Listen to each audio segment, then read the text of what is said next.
Hey everybody, Shane with 3MGTV.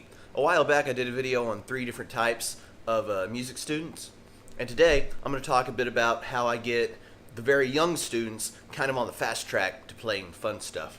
Also, get down to the comments and suggest some videos for me to do, and I'll put them together for you.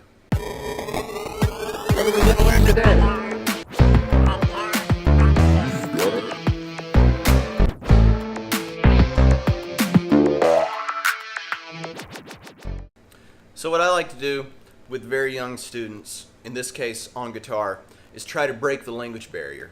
So they're in school, they might have a bunch of other activities.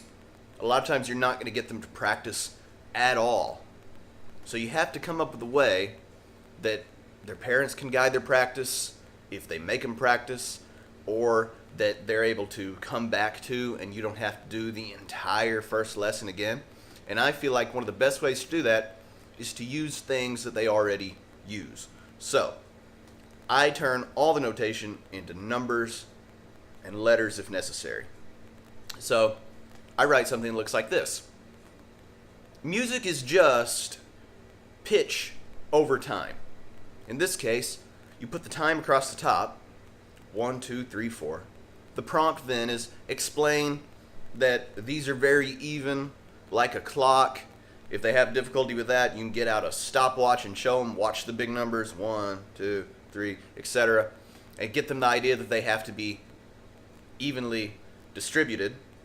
Then, depending on what song you're teaching, I mentioned in the video before, like, our goal at first is to get Jingle Bells by Christmas time, at whatever time of the year that it is. You only need 2 or 3 strings. So don't put all 6, just put the E and the B, and if you need the G string, put it in there too. And then you do it just like guitar tab. You put the fret number.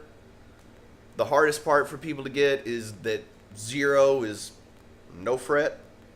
But what you end up with is a way to use stuff that they already know to teach the stuff that we always have to teach. Now, little kids are notorious for not practicing and things like that, so a lot of them don't last real long.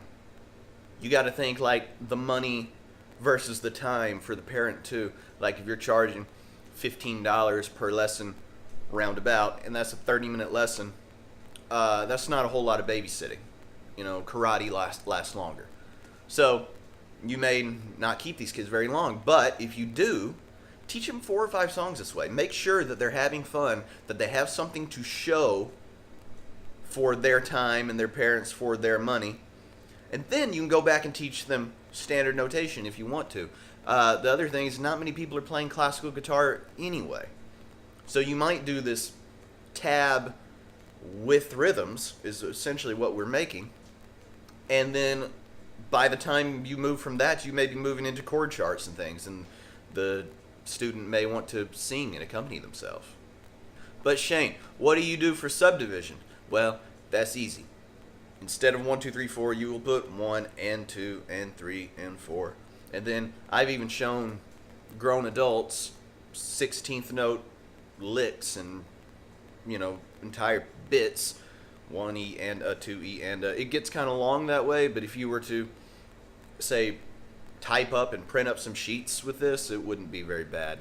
You can do it with drums too, you know. You make 3 lines, say, and you have a hi-hat line and a snare line and a kick drum line.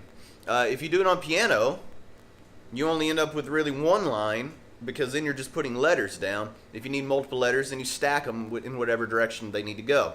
So it works for most everything that you need to teach quickly and where people may not practice much. I mean, the thing is, I've given the whole prompt of this to kids' parents, and it takes 5 minutes, and they're like, oh yeah, okay, I can follow that enough that I can tell if they're doing it right.